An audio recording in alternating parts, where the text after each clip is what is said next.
Shirin was still a relatively young girl. When her parents sent her away from her home in Tehran to live in a big city in England called London. Shirin did not like the idea of going to live with her cousins in England, but her mother told her, "It is best, little one. It is no longer safe here and you will have an exciting new life in England and you will make all kinds of new friends." Little Shirin wanted to cry because she loved her mother and father very much and she did not want to leave them. Also, she did not know her cousins at all. They had only visited once and Shirin was too little to understand what they were saying because they did not speak Farsi, which Shirin thought was very strange indeed. And so the day arrived and Shirin's mother and father drove her to the airport where she would be escorted onto the plane by her auntie. "I am scared," said Shirin, as her father and mother walked her to the little booth where the man would look at her passport and check her ticket. "How can you be scared?" asked her father. "Aren't you the brave little girl who was never afraid when the bombs could be heard dropping on the city? And aren't you the girl who always insisted that we take you to school every day even when the other little girls were too afraid and stayed at home with their parents?" "That's different," said Shirin. "This is my home." Shirin's mother knelt down beside the little girl and hugged her and stroked her hair. She said to her daughter, "I know that you will make us proud, little one. And don't you worry, soon your father and I will come to England and you can show us all of the things to see in London. I bet you will be speaking English even better than you do already and you can teach me some new words." Shirin liked the idea of teaching her mother new words because Shirin thought that her mother was the cleverest person in the whole wide world. "I suppose I could do that," said the little girl as her auntie took her hand and explained that it was time to get onto the aeroplane before it flew off without them. During the long flight to England, little Shirin tried to imagine what her new life would be like. She was determined to do well at school and she told herself that she would make her parents very proud. "I can do this," she thought. "I can do this as easy as picking flowers." Then the little girl fell asleep and dreamed of what London would be like. She dreamed about tall clocks and wide rivers. She pictured old men in bowler hats, ladies with umbrellas, bright red buses and the big house where the Queen lived with all of her guards in their tall fuzzy hats and long boots. But when she arrived at the airport in London, it was not quite as she had imagined at all. The sky was a horrible grey color and it was windy and raining. Shirin wished that she had not decided to wear her sandals because her toes were very cold. And worst of all was the feeling that everybody was looking at her as if she was an alien with a big head and 3 eyes. Shirin noticed with surprise that she was the only one wearing a chador. A girl standing close by pointed and laughed and asked her mummy, "Why is she wearing a big cloth wrapped around her like that?" The mother pulled the little girl away and told her that it was rude to point. Shirin wanted to tell the little girl that this was not a big cloth, it was a chador. And in Tehran many of the girls and their mothers and grandmothers wore a chador because it was a part of their culture. Of course, Shirin wanted to take her chador off because she did not like being stared at in such a way, and she wished that she was back in Tehran where it was sunny and her toes would be warm once more. "Let's get you home," said her auntie as she hurried the young little girl into a big black taxi with an orange light on its roof. Sharon thought that the taxi driver sounded very funny. Not at all like her English teacher Mr. Amy.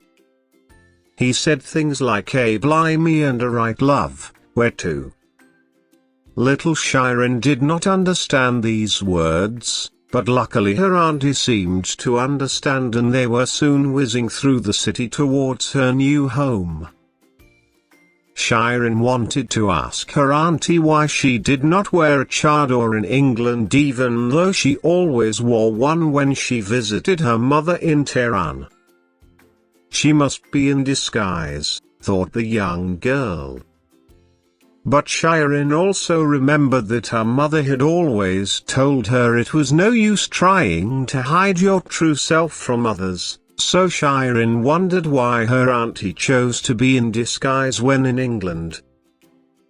London turned out to be a very strange place indeed. It rained every day for the first week, and Sharon didn't think much of British summertime at all. She had trouble understanding what people were saying, even though she was told that her English was very good. And it turned out that not just anybody could go and say hello to the Queen in her big house, even though there must have been 100 rooms in which to welcome visitors and have tea. The young girl was very disappointed in her new home, and she missed her mother and father and her friends. Even the food was different. It was grey like the weather and seemed to come out of boxes from the freezer, not like her mother's lubia polo with saffron, or crispy tahdig, which was colourful and delicious to eat. When the day arrived for Sharon to go to her new school, she was very nervous and tried to convince her auntie that she was too sick to get out of bed. "I don't want to go," she protested. "I don't know anybody and people keep staring at me." "There are lots of girls at school who wear a chador just like you, little one," said her auntie. I am sure you will make lots of friends today. You just wait and see." But it did not go that way at all, not at first. There were indeed other girls who wore a chador, but they were all older than Sharon and they refused to speak to her. The girls in her own class pointed and laughed.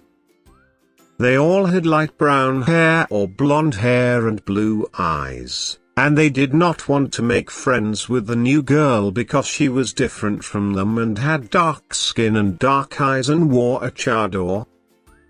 It didn't feel good to be so different from others, and Sharon wished once more that she was back home with her mother. It was during lunch break, as she was sitting in the corner of the playground planning her big escape back to Tehran, that a young boy approached little Sharon. "My name is Stephen," said the boy.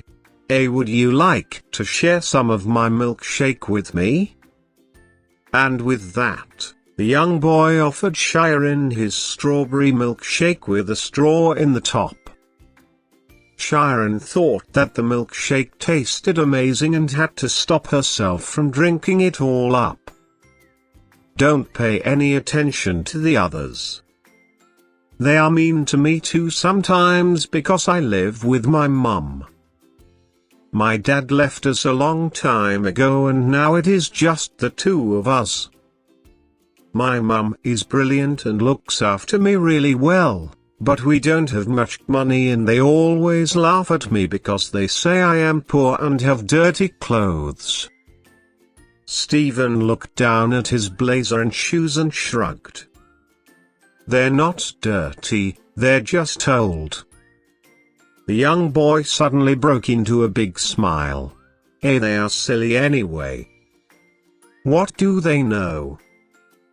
Shirin laughed because Stephen had a lovely smile and he also had a big strawberry moustache from pulling out the straw of his milkshake and drinking straight from the bottle, all down in one with a glugging sound. The young girl had to admit that she had never let other people's opinions bother her before, so why should she start now? "You're right," she said. "What do they know anyway?" And in exchange for giving her some of his milkshake, Shirin pulled 4 pieces of baklava from her pocket and shared the sweet pastries with her new friend. "I think your headscarf looks cool," said Stephen, as he wolfed down a whole piece of baklava in one go. "It's called a chador," Shirin told him. The young boy rolled the words around in his mouth along with the sugary baklava. "Well, it looks really cool," he said. Suddenly Stephen pulled his blazer up over his head so that he too was wearing a kind of chador. Shirin had to laugh again as the boy looked very funny indeed. She imagined that her mother and father would like Stephen very much because he was a strong person and always looked on the bright side of life, which Shirin's mother said was very important for people to do. Soon the two were lost in games of make-believe and adventure, running about in the corner of the playground, chasing each other all over the place. They exchanged stories and Shirin told Stephen all about life in Tehran, and Stephen told Shirin about all of the cool things you could do in London, like play in the big park or go to the zoo or the cinema. There was even a huge wheel that you could ride in. They built it right on the edge of the River Thames. "It's massive," he exclaimed as he made a big circle in the air with his arms. Well, it was not too long before the other children noticed how much fun Shirin and Stephen were having, and very soon they began to gather round and join in with the games and the stories.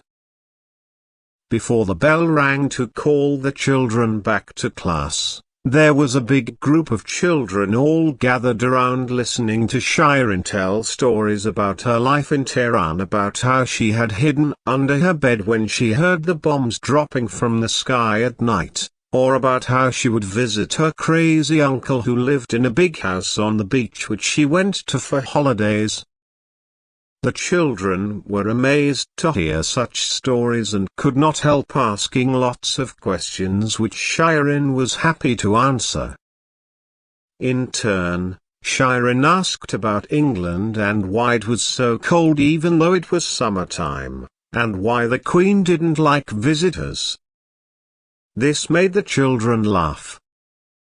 In the end, a teacher had to come out into the playground and call the children back to class because they had not even noticed the bell ringing because they were having so much fun.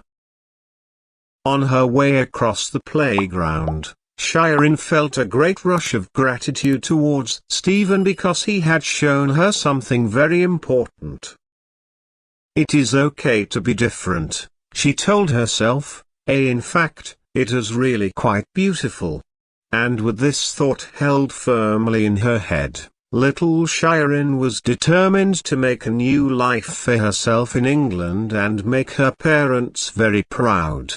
Who knows, she thought, perhaps when my mother and father get here they will know how I can get to meet the Queen.